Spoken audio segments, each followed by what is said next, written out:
So I like to think that my code, method, brings people together and can change a mindset from stress, anxiety, depression, disconnection.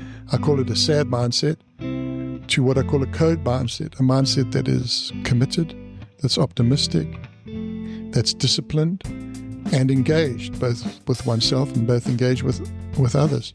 Welcome to Living in Santa Barbara. I'm your host, Kathy Henry, and today we're going to explore the world of surfing. And Santa Barbara has been home to some legends in the surfing world, including surfing pioneer, entrepreneur, motivational speaker, and author Shaun Tomson. Tomson was instrumental in professionalizing surfing, helping to create the ISP, the International Professional Surfers Organization, which laid the groundwork for what eventually became the Association of Surfing Professionals and the World Surf League. While surfers may seem laid back, there's definitely more beneath the surface, a deep philosophical side to their lifestyle. Beyond the athleticism, surfing teaches lessons about resilience, mindfulness, and community. Shaun's journey from the beaches of Durban, South Africa to becoming a world champion is rich with insights and wisdom. His experiences from significant achievements to personal loss inspired him to become an author, writing The Surfer's Code, The Surfer and the Sage, and Busting Down the Door, books that motivate not only surfers but also anyone seeking a more meaningful life. Get ready to be inspired as Shaun reveals the deeper side of surfing, showing us how the lessons from the sea can help us navigate the waves of life with grace and purpose. Please join me in welcoming the humble and thoughtful Shaun Tomson. Hi, Shaun. Thanks for being part of the community and being on the show. No, pleasure. It's great to be on the show, great to connect, and hopefully some of the stories I tell will resonate with your community. Well, I was just saying how back in the 80s, I had two best friends and we were really into surfing. But I think I surfed because my friend was surfing.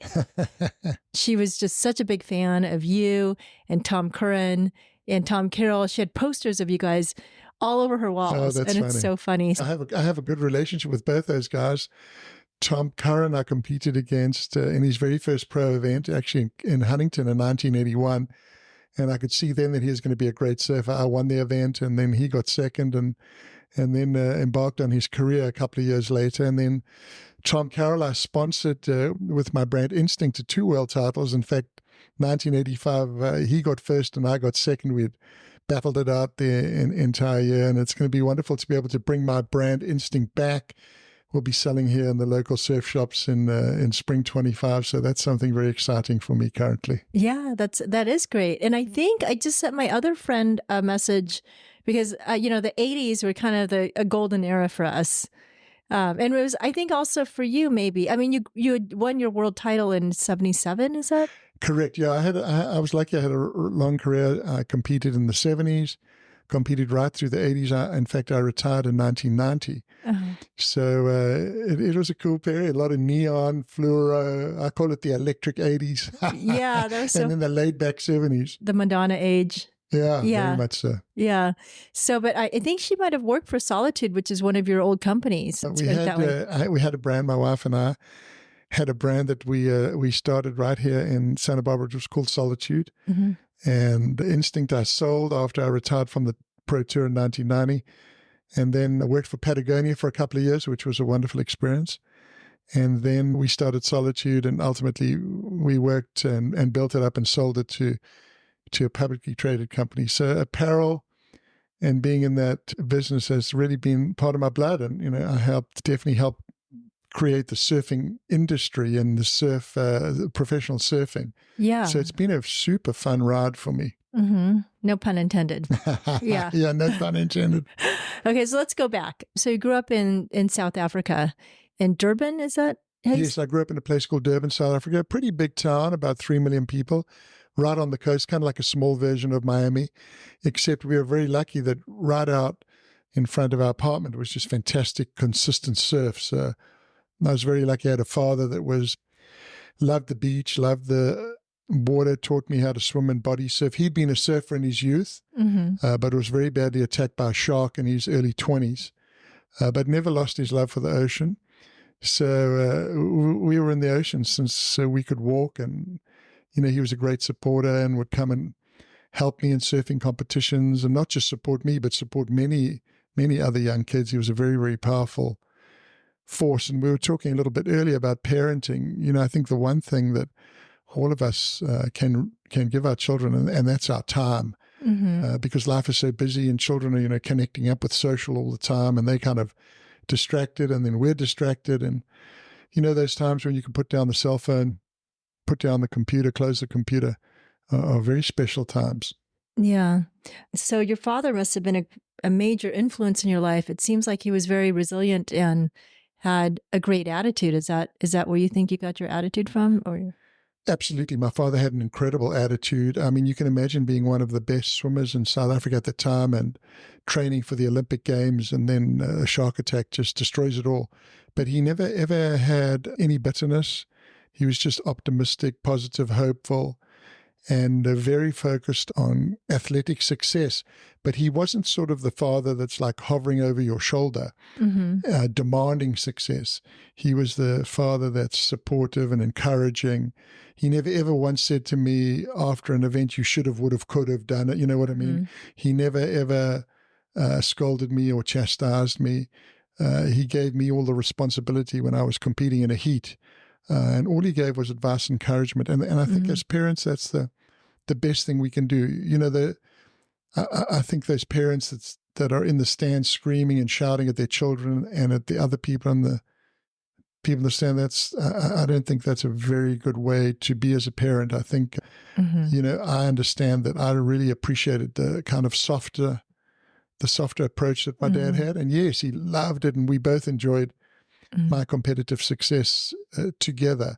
But it wasn't like it was everything. You know, what was important to give it everything you had, try your best.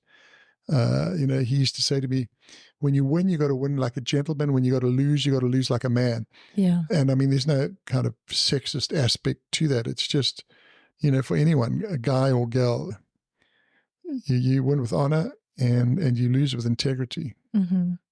So after his shark attack, he wasn't afraid to go back in the water? Well, no, he wasn't. I mean, he taught me how to swim and body surf, and, you know, let us go out there and surf. He'd watch us with binoculars. He loved to watch us with binoculars. Yeah. But he had no fear of the ocean. It's many years back, I wrote the fundamental lessons that surfing had taught me about life, 12 of them that I wrote on a little card, and I gave them out to a group of students that came down to the beach at Rincon. We were faced with an environmental problem, and a friend of mine asked me, you know, do something to empower them. And I wrote this little card called Surfer's Code. 12 lines, every line begins with I will. And it was an encapsulation of all the important lessons that surfing had taught me about life. And the very first one I wrote was, I'll never turn my back on the ocean. And that was written with very much my dad in mind, because the ancient Hawaiians, or not the ancient Hawaiians, but the Hawaiian Beach Boys have this statement, never turn your back on the ocean, because the ocean is dangerous. Yeah, you never know when the wave's going to come catch you. Big wave. Let me tell you, in Hawaii too, you can be walking along the beach and not, without your eyes on the ocean, that wave will just grab you and suck you out into the riptide. But also, I think metaphorically and at a deeper level, it also means, you know, never turn your back on what you've loved. And certainly, when I think of that line, I think of my dad all the time. You know, he had this terrible attack, and the ocean should have been like a dangerous, formidable place, but it was a place where, you know, he encouraged me to surf and ultimately realize my dreams. Well, did you live in Hawaii too?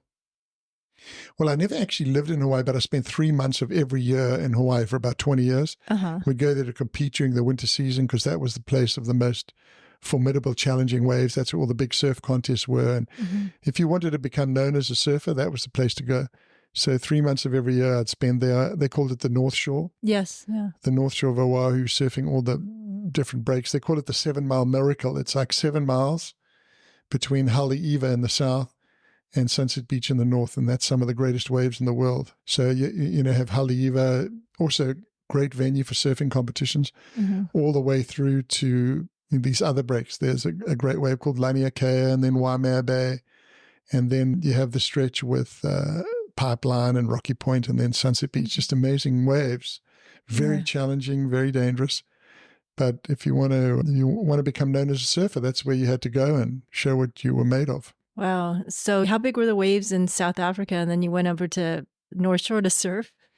Well, South Africa didn't really get that big. South Africa on a big day was about 10 to 12 feet. Yeah. Seldom got above that. But Hawaii, you could ride waves of up to 30 feet. Today, guys are riding a lot bigger because they're getting towed in.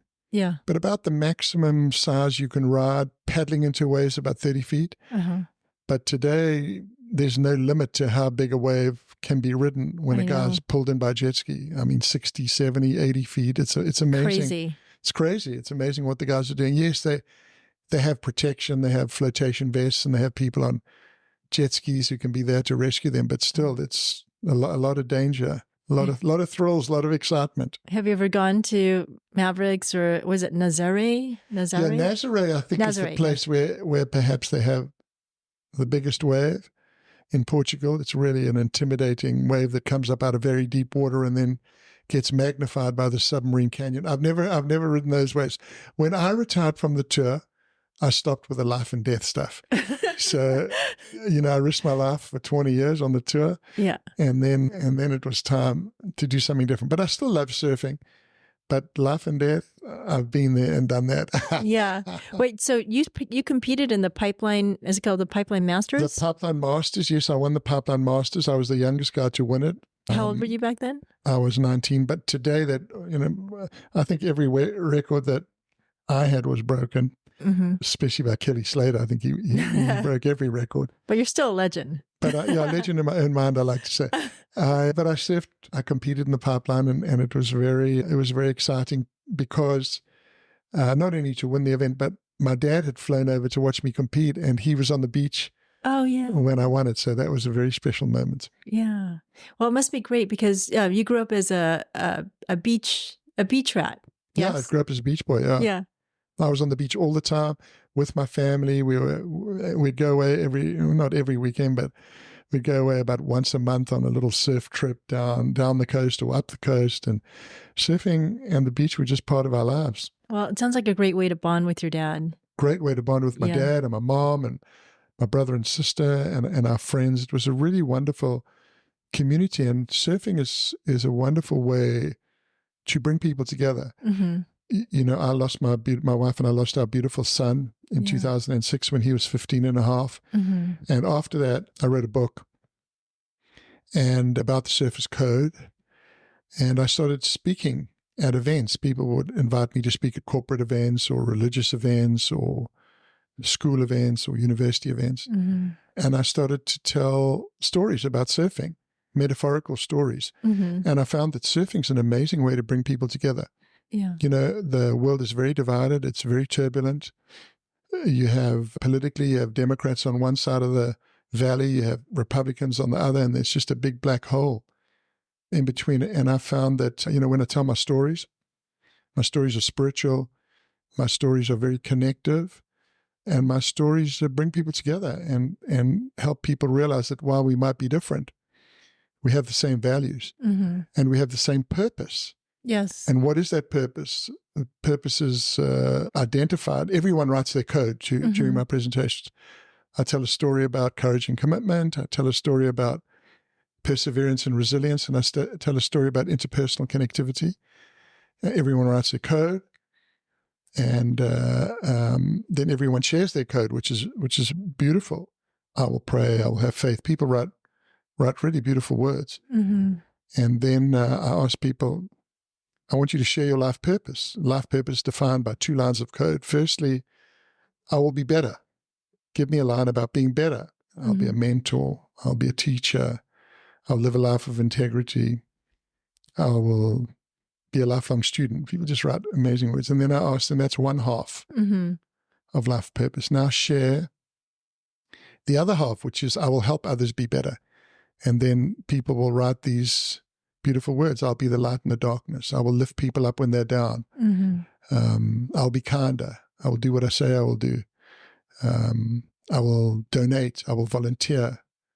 And people see all these beautiful words and it brings people together. Mm-hmm.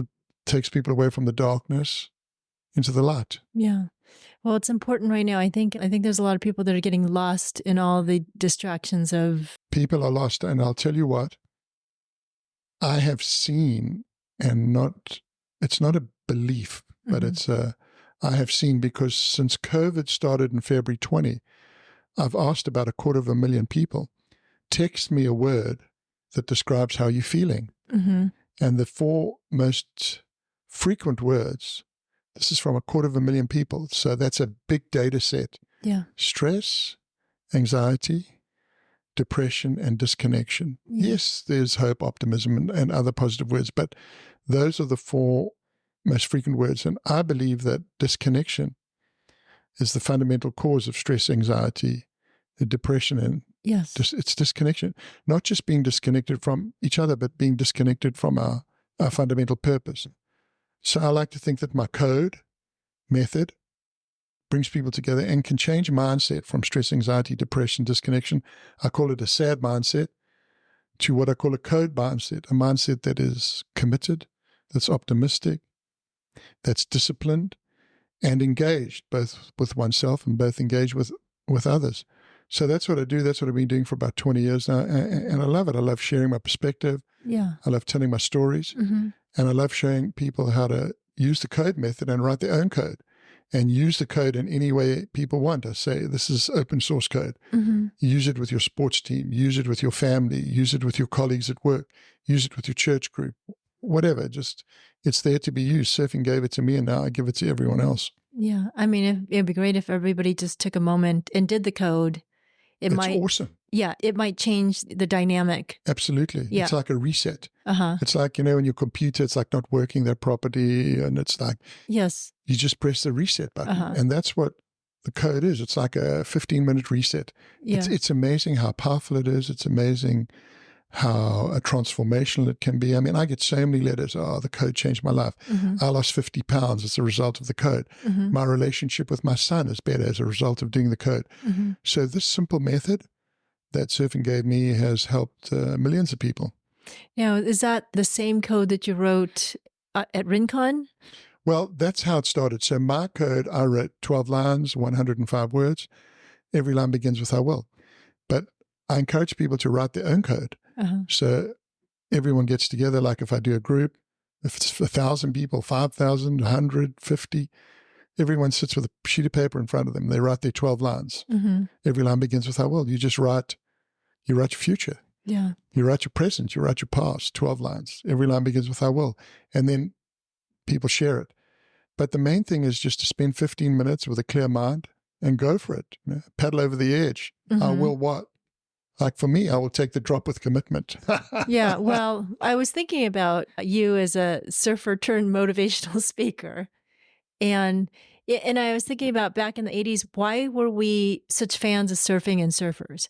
And I think there's an element of courage that comes with surfing, to go to paddle out there against some extreme environments. There might be a shark, the wave might be 30 feet, and just to have the courage to drop in. It's probably really steep. It's very steep, yeah.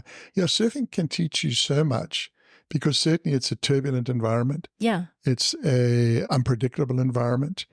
And also when you paddle out there, you're very small. So it teaches you humility, teaches you patience because you got to sit there, wait for the wave. It teaches you empathy because you got to sit out there with a whole group of guys you don't even know, and you've got to have empathy for one another so that it's a civilized environment and people can catch their waves. You got to have generosity. Sometimes you give a wave away. You got to be optimistic and hopeful because, you paddle out there and you don't know whether you're going to get that wave, but you're hopeful you're going to get the wave. And then also teaches you about commitment and courage because when it's big, man, you got to paddle over that edge with absolute commitment. And that's what can vaporize the fear. So there's a lot of amazing elements that surfing can reveal to oneself about one's character. But that's why I think, when 99% of the people, when I do my presentations, are not surfers. Yeah. But still they can relate to the ocean and the sea and that aspect of spirituality and hope and unpredictability. And it's very, like baseball's an amazing sport, basketball's an amazing sport, tennis are amazing sports, but surfing's just different. You're out there at the mercy of the elements, so you sort of have that humility and then that connectivity to nature and the dolphins are coming by you and there might be a shark there. You know, you have this kind of spirituality associated. So it's really multi-dimensional. Yeah, that's what I was thinking. And it's almost like meditating out there. It's almost meditative, but at its essence, surfing is non-competitive. It doesn't have competition as part of the structure. You know, you play a game of tennis, you got to score. You play a game of basketball, you got to score. You got white lines, you're confined. Surfing is about freedom, man. It's different. Mm-hmm. And you spend a lot of time by yourself, which allows you to be more reflective. Yeah, you do. Like my first company, I called it Instinct, because the best moments in surfing happen when you're riding inside the tube, when you're by yourself and you're operating on instinct. So the second company that my wife and I started, we called it Solitude, because it's about that moment when when you're on your board and you're paddling out towards that open horizon, and you're by yourself waiting for that wave. You have this solitude, but solitude from a positive perspective and not solitude from a dark, lonely perspective. So solitude, you know, has a number of these different meanings. It doesn't just mean loneliness. Well, it sounds beautiful. Solitude is also meditative, because you don't meditate. And my wife's learning to be a meditation teacher. It's about introspection and inward looking, and that's kind of not a negative but a positive. Yes, absolutely. Let's go back to surfing. So you started with a group of guys. You guys started professional surfing. Yes, we did. You're the pioneers of it. Yeah, pioneer. I feel like such an old fart when I hear that word. But we did. A group of guys from Australia, Rabbit Bartholomew, Ian Cairns, Peter Townend, Mark Richards, incredible surfers, and then my cousin Michael, and then some Hawaiian guys. So it was wonderful to, you know, create a dream and make our dream come true. It was awesome. You know, one day we had a dream that we'd be able to be professional surfers and we'd be recognized around the world for what we did and respected, and be able to make a good living just from going surfing. Well, I mean, how do you feel looking back? Because as a pioneer, you don't really get to reap the fruits. I mean, all these other guys are out there with the sponsorships and making a lot of money at it. Back then, you were just building the infrastructure. Yeah, I think the only difference then to now is that there's just more money now. I mean, I think the experience is the same. The guys today are not experiencing surfing any different to the way we experience surfing. The experience of riding inside a tube today is no better or worse than the experience that we had back in the 70s when we were building surfing and creating new surfboard designs and, you know, building an industry. Because the ultimate ambition for us when we built it all was that we could just go surfing more. That was the sort of mission. How can we create something so that we're going to be able to derive income from doing something that we really, really love? So you just want to have fun and then make money, a little bit of money, not a lot. You just wanted to... Yeah, this was never about, you know, let's create this mega industry that's going to generate billions of dollars to... Which is what it's become now. Yeah. It has become big business. It has become big industry. But in that is a cautionary tale too, because some of the most fantastic, well-known legacy brands, Quicksilver, Billabong, Ruka, they went bankrupt, and private equity and hedge funds had to buy them out. And now, you know, they've lost that soul. They've lost that special allure. My cousin Michael was a genius. Mike Thompson, who I competed against and just started a company, Gotcha. And he made this great statement: size is the enemy of cool. And that's what happens. You get too big, you're uncool. People don't want to wear your product, and kabim, the company just folds. The word Gotcha, it's so nostalgic to me. It's a great brand, yeah. So funny. Well, so you were one of the first people to wear the O'Neill wetsuit. Oh, yeah, O'Neill. I was actually O'Neill's first sponsored team rider, which was great. It was great to be able to wear the wetsuits of an iconic brand, and also to help promote them, and you know, they were great sponsors and supporters of mine. So I have a great relationship with them. I have a great relationship with the current owner, Pat O'Neill. I had a good relationship with his father, Jack, who founded the company. So that is definitely one of the iconic brands. Yeah. And then there's some brands here in Santa Barbara too. Al Merrick. So Al Merrick is an amazing guy. His son, Rennie, Britt, now in Channel Island Surfboards, incredible company. I think I was the first pro surfer that Al ever made a board for. I met Al in Hawaii, introduced through a friend of mine, Bill Barnfield. And, I met Al and I came over here and he started making me boards during the twin fin era. And then Tom Curran was sort of bubbling up, and then Tom Curran really made the brand incredibly famous. But I like to think that right in the beginning there, I certainly loved being involved with Al and helping him develop his brand and business. Are you still in touch with those guys? Because they're from Santa Barbara. Is that why you're here? Well, originally I came here because, I love the surf, and then also I worked for Patagonia for 2 years, which was incredible. Incredible company, working for Von Chenard and his wife Melinda. And then the reason I actually came here is because I'd come over from South Africa looking to move to the United States. And Al Merrick said to me, he said, he knew that I was looking for a position. I'd sold Instinct.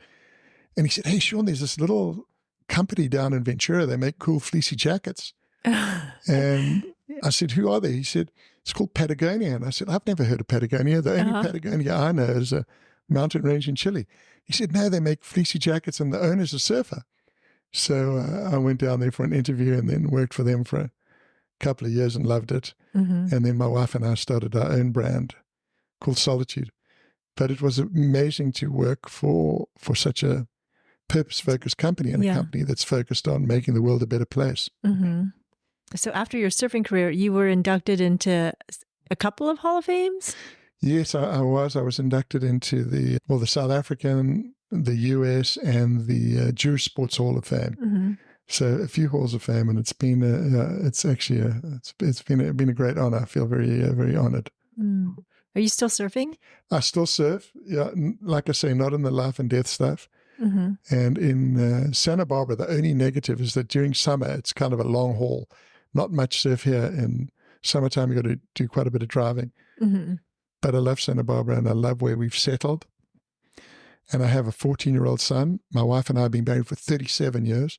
So my 14-year-old son he was at Montecito Union, then La Colina, and next year he's going to San Marcos. We're very excited that he got into the Apple program. Oh, yeah. Which is a leadership program at San Marcos. And I've actually spoken to the Apple group, and I'll be talking to the school assembly as well, and the teachers when school goes back in September. So I love being a part of this community. It's a brilliant community, a lot of caring people, a lot of people in this community that just want the world to be a better place. Yes, it seems like it. There's a lot of people in Santa Barbara that are actually trying to contribute to making it a better place. Many great nonprofits in this town, many dedicated, focused people, and it's just wonderful to be around that.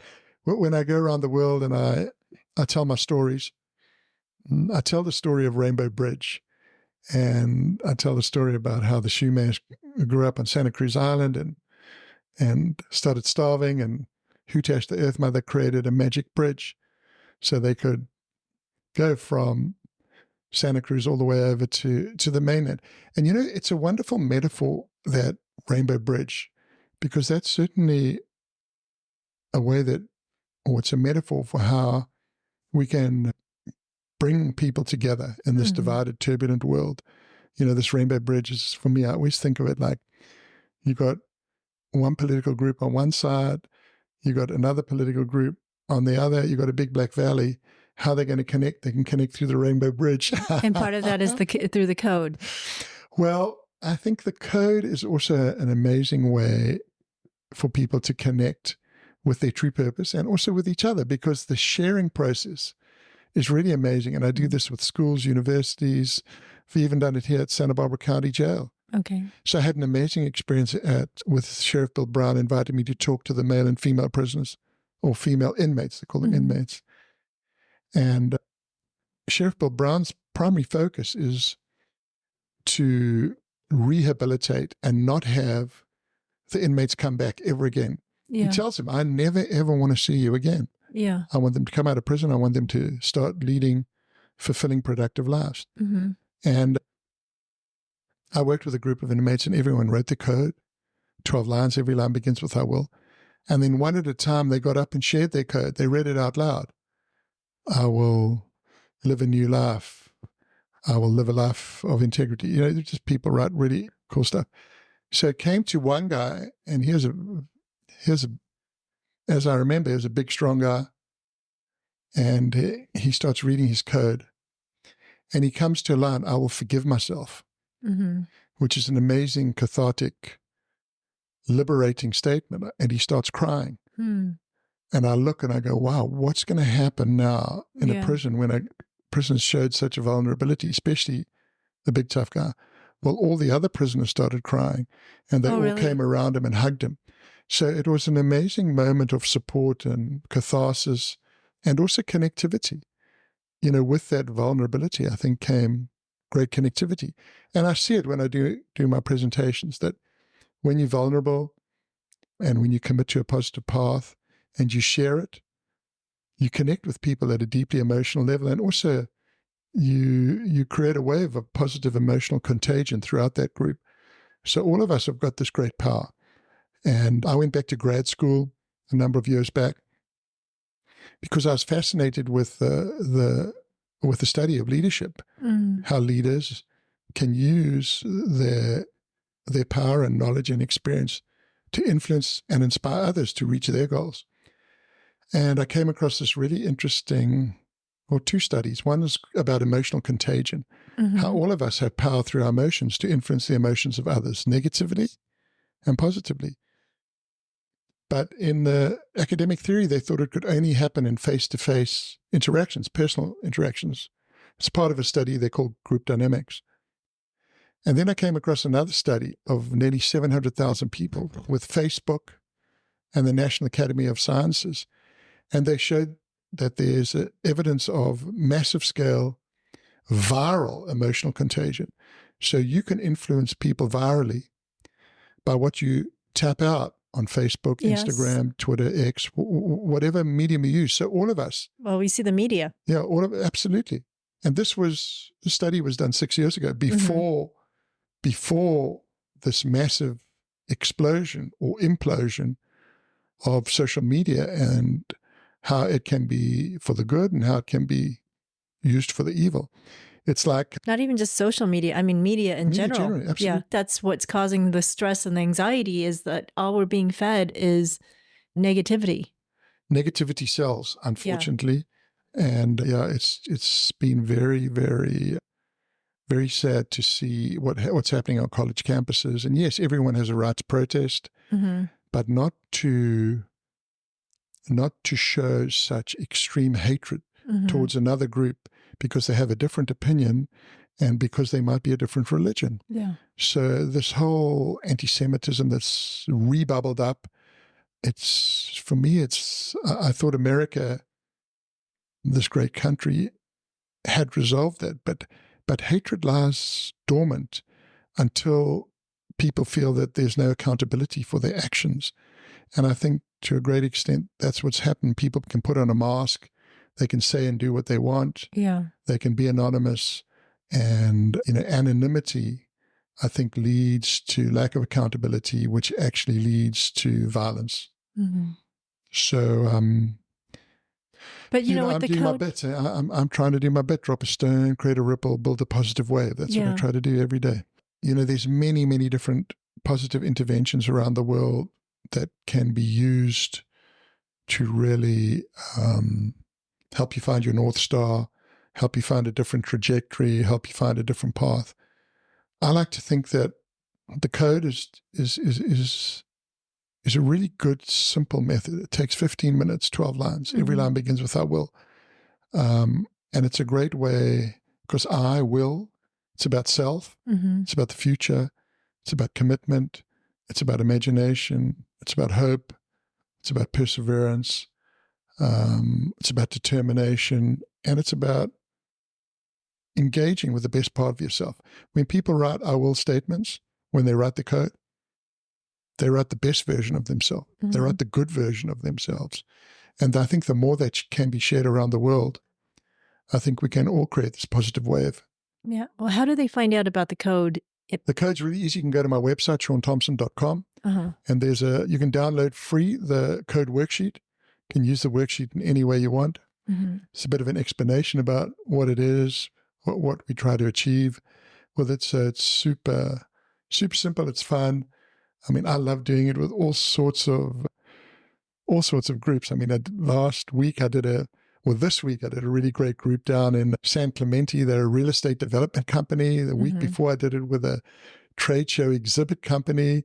A couple of weeks before I was on the East Coast in North Carolina doing a large high school there. So it just works in so many different venues and so many different groups. I like to think of it like a Swiss Army knife. It can be used for many different things, but primarily transformation. Well, have you had any public workshops or maybe to high school students? Yes, I've done a number of high school students, and the very first time I ever used it with high school students in Santa Barbara called Anacapa High School. Okay. So the first time I ever got the idea of getting people to write their code was while I was talking to these students at Anacapa, and it's only a small school of 80 students. I said to them, wow, Surface Code's my code. How about all of you writing your own code? And they did. And the very first line of code I ever got back from a student was from a student at Anacapa. And she wrote, "I will always be myself," which is a wonderful statement of power and positivity for a young person to write. This young girl wasn't going to be a victim of peer pressure. She wasn't going to be bullied. She wasn't going to be forced into doing something she didn't want to do. She was, "I'll be myself." It was power. And that day at Anacapa inspired me to write another book called The Code, The Power of Our Will, and inspired me to get people all around the world to write the code. So you can see how influenced I have been by children here in Santa Barbara. The code was created for children to empower them to create a groundswell to solve this environmental problem at Rincon. I'm sitting at Rincon waiting for a wave. Guy paddles up to me, said, "I'm a headmaster at Anacapa. Come and talk at my school." Oh, okay. I go to you did Anacapa, there. Got it. Okay. speak to the kids, ask them to write their codes, wrote the book, The Code, The Power of Our Will, based on the inspiration I got from the kids. So all of us, you never know where inspiration comes from. Yeah, exactly. And I've drawn a lot of inspiration from students and children here in Santa Barbara. Well, it would be great to have you do more workshops. Yeah, no, I would. I'm doing one for San Marcos High School in September, and I love to do workshops for children and students. Yeah. And teachers as well, because teachers are the unsung heroes of our society. Yeah. So I'm always open. So you have 3 books. Is it 3 books or are there more than 3 books? I actually have 4 books. 4 books, okay. So I have a book called Busting Down the Door, which was based on a movie that I co-produced and co-wrote. Then my first book around empowerment was Surface Code, 12 Simple Lessons for Writing Through Life. And then out of that book, inspired by the students here at Anacapa School, came The Code, The Power of Our Will. And then my latest book is called The Surfer and the Sage. And it was co-written with a very famous Santa Barbara author, philosopher, Pulitzer-nominated, a guy called Noah Ben-Shir. And that's The Surfer and the Sage, A Guide to Survive and Ride Life's Waves. So that book came out about a year and a half ago. And we wrote that during COVID to really help people through the troubled times of COVID. So I love books. I'm working on a new book right now. And, I love writing books, and, I love sharing my perspective, and I love sharing my method. Yeah. I'm just curious, are most surfers philosophical like you are? I think a lot of surfers are quite philosophical. I think when you sit out there in the water and you wait for that wave, there's a lot of time to think. Yeah.